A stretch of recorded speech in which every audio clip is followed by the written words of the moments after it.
केसरवानी को गिरफ्तार किया गया है। प्रधानमंत्री की रैली का माहौल खराब करने के लिए ये पूरी साजिश रची गई थी। ये कार जिसमें तोड़फोड़ की गई थी और ये पूरी की पूरी प्लानिंग करके रखी गई थी और इस पूरी प्लानिंग में शामिल था अंकुर पटेल भी, जिसको भी पुलिस ने गिरफ्तार कर लिया है। सचिन केसरवानी और उसके जितने भी साथियों ने इस पूरे मामले को एक तरीके से जो लोग इन्वॉल्व थे सबको गिरफ्तार किया गया है। और इस पूरे मामले पर क्या कहा है बीजेपी प्रवक्ता संबित पात्रा ने, सुनिए।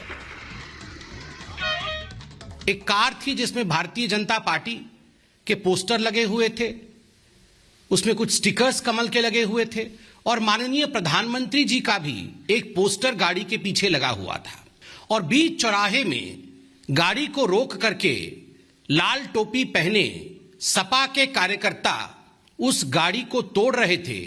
उस गाड़ी की खिड़कियों को तोड़ दिया और उसकी आगजनी करने की कोशिश की गई। ये सब हमने देखा है। बाद में जब सीसीटीवी फुटेज के माध्यम से और पुलिस लगा करके जांच की गई तो मालूम पड़ा कि दरअसल ये जो गाड़ी थी ये भारतीय जनता पार्टी के किसी कार्यकर्ता की गाड़ी नहीं थी। ये गाड़ी भी समाजवादी पार्टी के ही कार्यकर्ता की गाड़ी थी।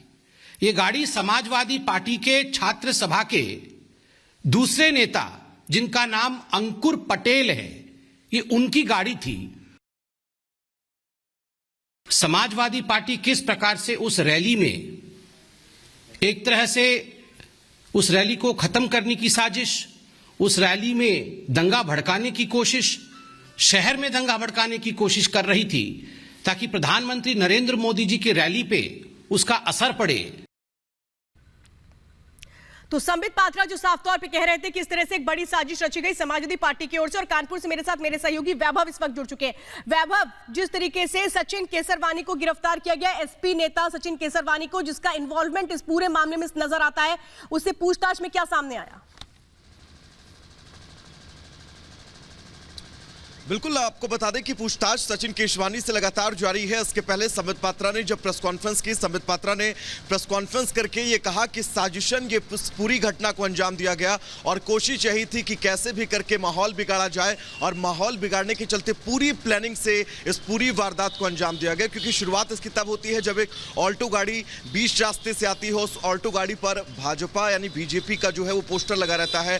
3 शख्स आते हैं जो समाजवादी पार्टी के अपने आप को बताते हैं और उस गाड़ी पर तोड़फोड़ करने लगते हैं, जिसका वीडियो भी ये खुद बनाकर वायरल करते हैं। सबसे बड़ी बात इसमें देखने वाली ये है क्योंकि जो पोस्टर लगाया गया उस पोस्टर पे नंबर प्लेट को पूरी तरह से ढक दिया गया ताकि ये ना पता लगाए जैसे कि ये गाड़ी आखिर है किसकी। लेकिन वीडियो वायरल होने के बाद जब पुलिस ने जांच पड़ताल की और हर एक एंगल से इस पूरी घटनाक्रम को जांचा परखा तो ये समझ में आया कि इस पूरी वारदात को बहुत सोची समझे ढंग से अंजाम देने की कोशिश की गई थी। पूरी कोशिश ये थी कि कैसे भी करके यहां पर माहौल बिगड़े और माहौल बिगड़ने के बाद बवाल हो।